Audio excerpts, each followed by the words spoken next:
Hey guys, this me Hasan and welcome to Hasan academy. हम लोग इस चैनल में जनरली फार्मा टॉपिक डिस्कशन करते हैं, बट आज का जो टॉपिक है ये ओवरऑल टॉपिक है।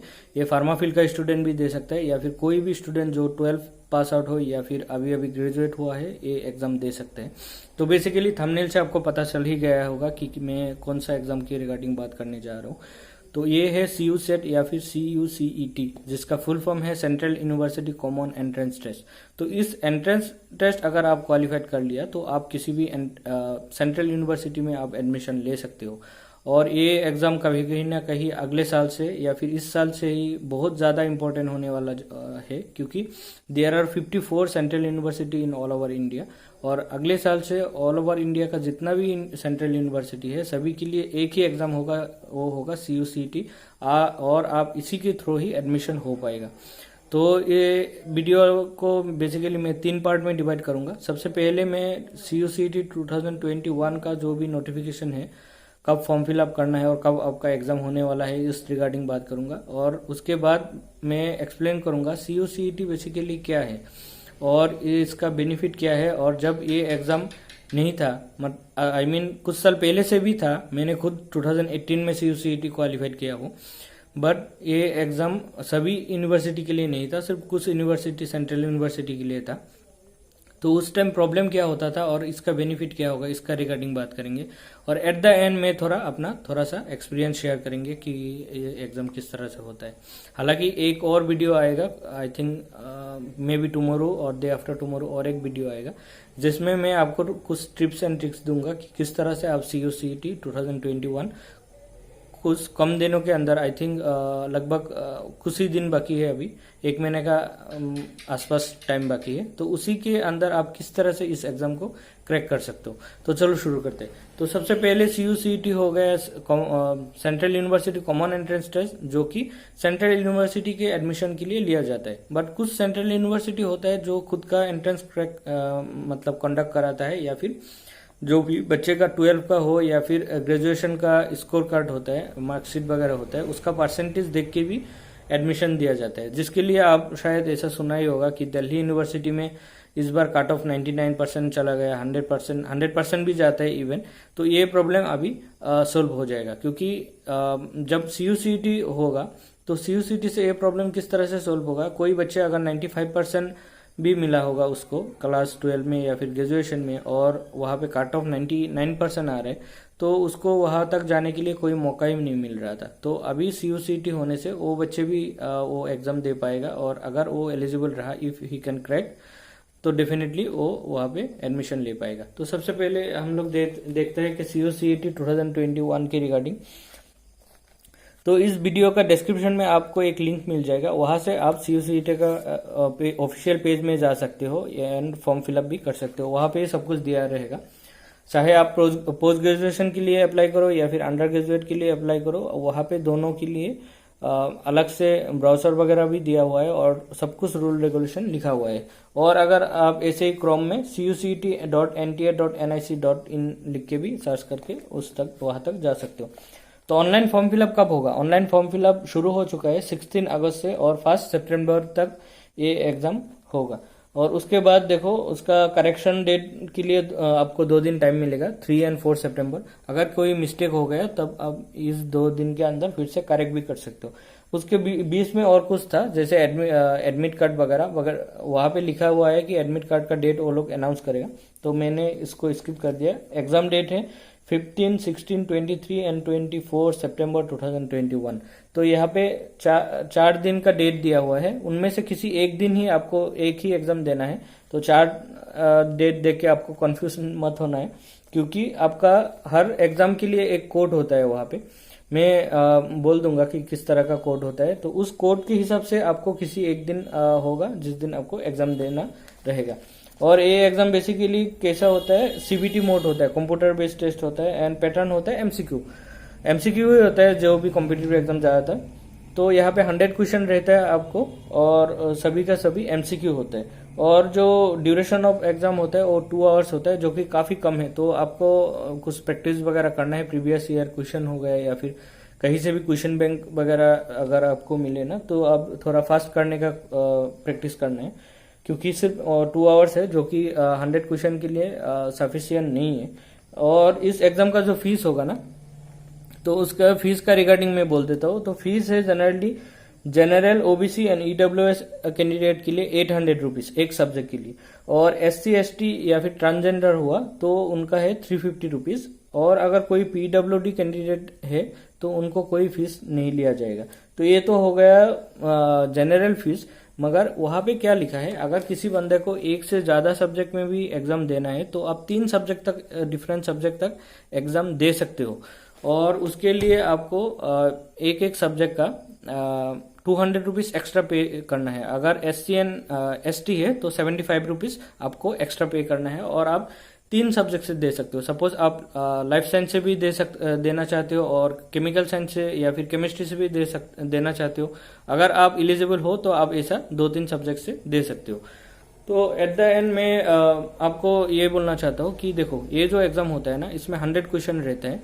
हालांकि जिस दिन मैं टिप्स एंड ट्रिक्स के बारे में बात करूंगा उस दिन डिटेल्स बोलूंगा इस बारे में, बट अभी बोल देता हूँ। 100 क्वेश्चन में से 25 क्वेश्चन होगा जो कि जनरल एप्टीट्यूड या फिर क्वांट्स इस तरह का रहता है, रीजनिंग इस तरह का चीजें रहता है, जो काफी इजी होता है। मेरे टाइम में तो मुझे काफी इजी लगा। 10th लेवल तक ही होता है, उससे ज्यादा हायर लेवल का नहीं रहता है। बट आपको उसके लिए प्रैक्टिस रहना जरूरी है, ताकि आप जल्दी से जल्दी वो सब चीजें कर पाओ। क्योंकि मेरा स्कूल में एडवांस मैथ्स था बचपन से, तो मुझे ये सब चीजें थोड़ा बहुत इजी लग रहा था, या फिर मैं जल्दी जल्दी कर लिया था। और उसके बाद पार्ट बी में 75 क्वेश्चन रहेगा, और 75 क्वेश्चन आप जिस फील्ड से दे रहे हो। मैं फार्मेसी फील्ड से दिया था, और उस टाइम में फार्मेसी ग्रेजुएट था, तो फार्मेसी फील्ड से दिया था, तो मुझे फार्मेसी का ही क्वेश्चन मिला था। तो देखो, बेसिकली आपको इस एग्जाम को क्रैक करने के लिए ना, कुछ चीजें जो अभी कुछ बात करूंगा जो फार्मेसी फील्ड का स्टूडेंट है उनके लिए। देखो, फार्मेसी फील्ड का ज्यादातर बच्चे का जो मेन टारगेट रहता है वो जीपेट होता है। बट उनको उनमें से कुछ बच्चे काफी अच्छे होने के बावजूद भी किसी रीजन से जीपेट क्रैक नहीं कर पाते, और वो लोग काफी होपलेस हो जाते हैं। उनको ऐसा लगता है कि अभी तो कोई एग्जाम है ही नहीं, इस तरह का फील होता है। बट ऐसा नहीं है। अगर आप जीपेट क्वालिफाई नहीं भी कर पाया ना, तब भी बहुत सारे एग्जाम रहते हैं। जैसे CUCT one of that exam हो गया। आप अगर CUCT क्रैक कर लिया तो आप सेंट्रल यूनिवर्सिटी से पढ़ने का आपको मौका मिल जाएगा। और कोई भी जो प्राइवेट यूनिवर्सिटी या प्राइवेट कॉलेज होता है उनसे तो बहुत ज्यादा बेटर है CUCT क्रैक करके आप सेंट्रल यूनिवर्सिटी से करो।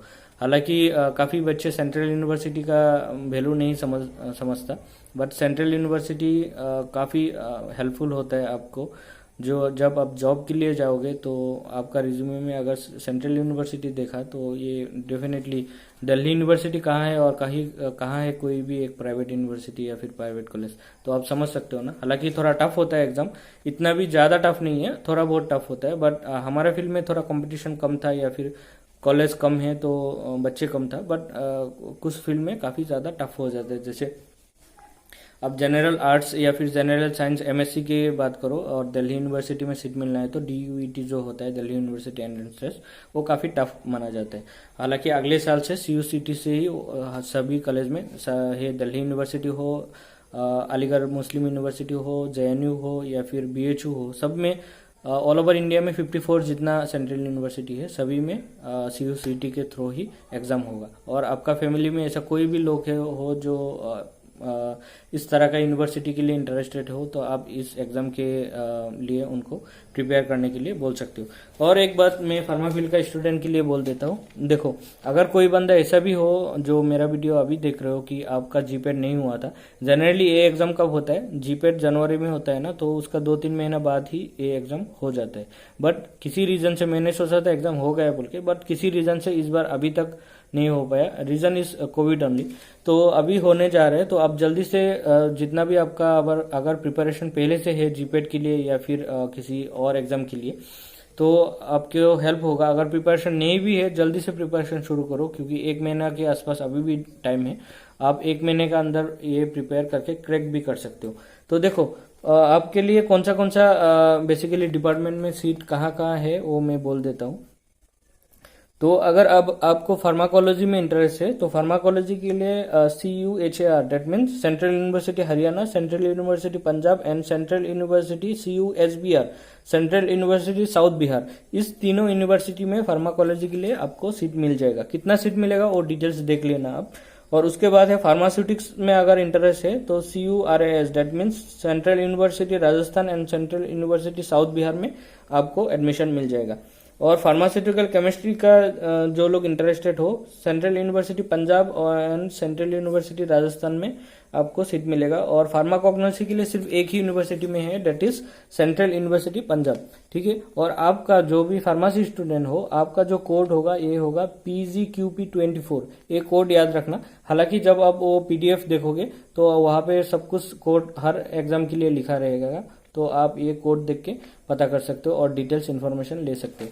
तो कोई भी बंदा जिसका GPAT नहीं हुआ था और अभी एडमिशन अच्छे कॉलेजेस में नहीं मिल रहे, तो आप जल्दी से इस एग्जाम का प्रिपेयर करो। और कोई भी दूसरा लोग जो ये मेरा वीडियो देख रहे हो, आप उन तक ये वीडियो फॉरवर्ड कर दो कि ये CUCET क्रैक करके आप सेंट्रल यूनिवर्सिटी से M.Pharm कर सकते हो। और ये सब M.Pharm के लिए है, हालांकि B.Pharm के लिए भी कहीं कहीं पे मिल जाएगा। मैंने B.Pharm वाला जो PDF था वो नहीं देखा है, आप देख लेना एक बार। और उसके बाद मैं बोलना चाहता हूँ मेरा experience regarding this exam. So 2017 and 18 I qualified GPAT twice, और 18 के बाद मुझे इस एग्जाम के रिगार्डिंग पता चला, तो मैंने सोचा चलो इस एग्जाम को भी दे देता हूँ। तो मैंने जब ये एग्जाम देने गया था तो मेरा थोड़ा बहुत प्रिपरेशन था, क्योंकि मैं GPAT के बाद ही ये एग्जाम हो रहा था। तो मुझे इतना ज़्यादा आइडिया नहीं था कि जनरल एप्टीट्यूड वगैरह इतना कितना आएगा क्या। थोड़ा बहुत मुझे किसी ने गाइड किया था, तो मैं थोड़ा बहुत इंफॉर्मेशन लेके गया था। तो वहाँ पे जाने के बाद मुझे पता चला कि 25 जनरल एप्टीट्यूड आया था वहाँ पे, बेसिक मैथ्स ही था। तो मैंने जल्दी से वो सॉल्व कर लिया। और उसके बाद जो भी फार्मेसी फील्ड का था वो मॉडरेट था, इतना ज़्यादा इजी नहीं था, उतना ज़्यादा टफ भी नहीं था, मॉडरेट था। और मैंने वो भी सोल्व कर लिया था, जो ज़्यादा दिक्कत नहीं आया था, क्योंकि वो GPAT लेवल का इक्वेबल या फिर GPAT से भी थोड़ा इजी टाइप का ही था। GPAT से इजी नहीं बोल सकता, सेम लेवल का था। बट मेरा जो भी दोस्त लोग ये एग्जाम दिया था उसी टाइम मेरे साथ, तो उनका जो मेजर प्रॉब्लम आया था वो है first portion, that is basic maths portion, क्योंकि हर लोगों को बेसिक मैथ्स पोर्शन इजी नहीं लगता। तो आपको अगर ये एग्ज़ाम क्वालिफाई करना है तो आपको फार्मा फील्ड्स के साथ साथ, मतलब अपना जो भी फील्ड है उसके साथ साथ बेसिक मैथ्स को भी आप इम्पोर्टेंस देना है, जनरल एप्टीट्यूड करना है, रीजनिंग करना है अभी। क्योंकि अगर आप रीजनिंग नहीं करोगे या फिर जो पार्ट ए है उसका 25% क्वेश्चन सोल्व नहीं कर पाओगे तो क्रैक होना काफ़ी मुश्किल है। मेरा दोस्त लोगों का नहीं हुआ था, और उसका एक ही रीज़न था कि पार्ट ए का क्वेश्चन वो लोग सोल्व नहीं कर पाया था। तो ये एकदम बहुत ज़्यादा इम्पोर्टेंट है कोई भी लोगों के लिए। और अगले सालों से पूरा ऑल ओवर इंडिया में इसी एग्ज़ाम से ही आपका सेंट्रल यूनिवर्सिटी में एडमिशन हो जाएगा। और कुछ मेजर सेंट्रल यूनिवर्सिटी का नाम लेना चाहूँगा मैं, जो इस साल इस एग्ज़ाम से अपना एडमिशन होने जा रहे हैं। और अगले साल से ऑल ओवर इंडिया जितना भी सेंट्रल यूनिवर्सिटी है सभी में एडमिशन होगा। उनमें से है असम यूनिवर्सिटी सिलचर, जो असम में है, वो इसके बेस में होगा। उसके बाद central university Andhra Pradesh, central university south Bihar, central university Kerala, central university Karnataka, और central university Tamil Nadu, central university Gujarat, Rajasthan. और मैं बोल दूं, पिछले कुछ साल से सेंट्रल यूनिवर्सिटी राजस्थान ही कंडक्ट करा रहा था ये एग्जाम, बट सभी को ऐसा मानना था कि ये इतना बड़ा एग्जाम NTA के थ्रू कंडक्ट कराना चाहता है, होना चाहिए। और इस साल से NTA ने ये एग्जाम ले लिया, तो अगले साल से NTA पूरा ऑल ओवर इंडिया के लिए कंडक्ट कराएगा। और इस बार भी NTA ही कंडक्ट कराने जा रहे हैं। उसके अलावा central university Gujarat and central university Punjab भी है। आई थिंक एक दो यूनिवर्सिटी और भी है, मैं भूल गया हूँ। तो हाँ, तो बस इतना ही था। और इसका रिगार्डिंग एक वीडियो और आ जाएगा 2 दिन बाद, जिसमें मैं ट्रिक्स एंड टिप्स बोल दूंगा कि किस तरह से आपको ये एग्जाम क्रैक करना है और इजीली क्रैक कर सकते हो। और जो भी बच्चे इंटरेस्टेड हो, अभी से ही, आज से ही प्रिपरेशन शुरू कर दो, क्योंकि इस एग्जाम के थ्रू आप सेंट्रल यूनिवर्सिटी तक जा सकते हो रादर देन कोई भी एक प्राइवेट कॉलेज या फिर यूनिवर्सिटी। आप अभी से प्रिपरेशन शुरू कर दो, और 1-2 दिन बाद मेरा वीडियो आ जाएगा जिसमें मैं कुछ टिप्स आपको बोल दूंगा।